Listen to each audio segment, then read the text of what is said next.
नववर्ष आरंभ हो गया है। चैत्र प्रतिपदा से देखिए नीम में नए नए लाल पत्ते आ रहे हैं। ये पत्ते 100 से ज़्यादा एंटीबायोटिक इनके अंदर प्रकृति ने रखे हैं और ये सभी बीमारियों का इलाज करते हैं। तो इन पत्तों को ज़रूर इनका सेवन कीजिए नहाने के लिए, दातुन के लिए। निधि वन में अभी भी भगवान श्री कृष्ण जहाँ आते हैं तो रोज़ नीम की ही दातुन करते हैं।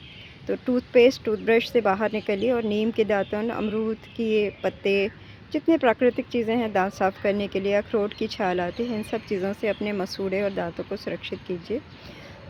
मैं ये बताना चाहती हूँ कि कल जगन्नाथपुरी में रहने वाली एक महिला का मैंने सेशन लिया था।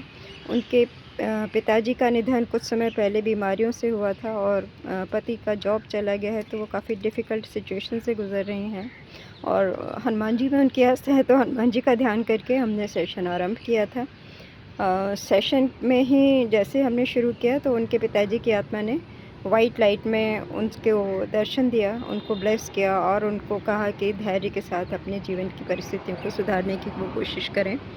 इससे पहले भी हमने एक अन्य महिला का लिया था। उनके नाना जी की भी कुछ समय पहले अस्पताल में मृत्यु हुई थी, तो उन्होंने वाइट लाइट के रूप में ही उनको दर्शन दे कर के कहा था कि मैं बहुत आनंद में हूँ, मैं तुम्हारे साथ हूँ और तुम लोग जो हो अपना काम करो। तो मृत्यु का भय दिमाग से निकाल दीजिए। हम सबको मृत्यु से होके अपने वापस दिव्य रूप में जाना ही होता है। मृत्यु कोई दुखद घटना नहीं है। मृत्यु एक आशीर्वाद है, उसको समझिए, उसको स्वीकार कीजिए और उसका सही इस्तेमाल करने की प्रैक्टिस कीजिए। इन महिला के सेशन में क्या हुआ, हमने धरती पर इनका पहला जन्म जब देखने की कोशिश की तो ये एक चिड़िया के रूप में अपने 2 बच्चों के साथ इन्होंने जंगल में एक पेड़ पर अपने को पाया और जब चिड़िया के जीवन का समाप्त हुआ तो सफ़ेद और गोल्डन लाइट के रूप में ये आकाश में बहुत ऊपर निकलती गईं और एक देवदूत ने इनको वहाँ पर रिसीव किया। इनकी उनसे बातचीत भी हुई। फिर हमने धरती पर आने से पहले के इनके जीवन की यात्रा की और इन्होंने अपने आप को सिरस स्टार पर पाया। सिरस स्टार्स हमारे सूरज से 2 गुना बड़ा है और वहाँ पर इन्होंने देखा कि 7-7 फीट के ह्यूमन्स हैं, मेल फीमेल अलग हैं, सबका वाइट ऑरा है। मकान नहीं होते, सब स्वतंत्र रूप से वहाँ स्टार में विचरण करते हैं। एक तरह से आप समझते हैं जैसे पक्षी तो घोंसला बनाते हैं, लेकिन जो सितारे हैं वहाँ पर जो लोग रहते हैं उनके शरीर प्रकाश के बने हैं। उन्हें मकान की, पैसे की, ट्रांसपोर्ट की ज़रूरत नहीं होती है। वो लाइट में रहते हैं और बिल्कुल फुल फ्रीडम में रहते हैं। लेकिन वहाँ पर इनसे कुछ अपराध हो गए थे, कुछ कर्म हो गए थे जिनके वजह से इनको धरती पर जन्म लेना पड़ा है। तो सबसे बड़ा संदेश सबके लिए है कि मृत्यु है ही नहीं।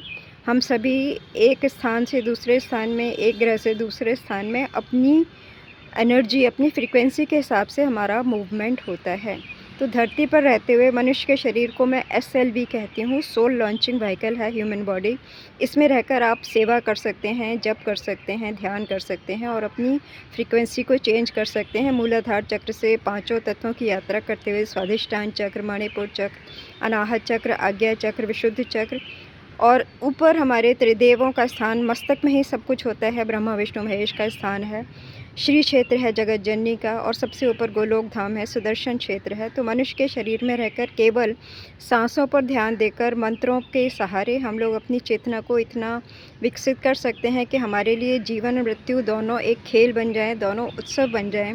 जब हम शरीर को छोड़ें तो बहुत अच्छे अपनी पसंद के लोगों में जाएं। ये सक्षमता, ये कैपेसिटी प्रकृति ने हमको दी है। इसलिए मनुष्य के शरीर की यूटिलिटी को समझिए और अपने जीवन को बेहतर बनाइए और बीमारियों, दुखों, लड़ाई झगड़ों से ऊपर उठिए और चिदानंद रूपम शिवोहम शिवोहम के साथ अपनी जीवन यात्रा संपन्न कीजिए।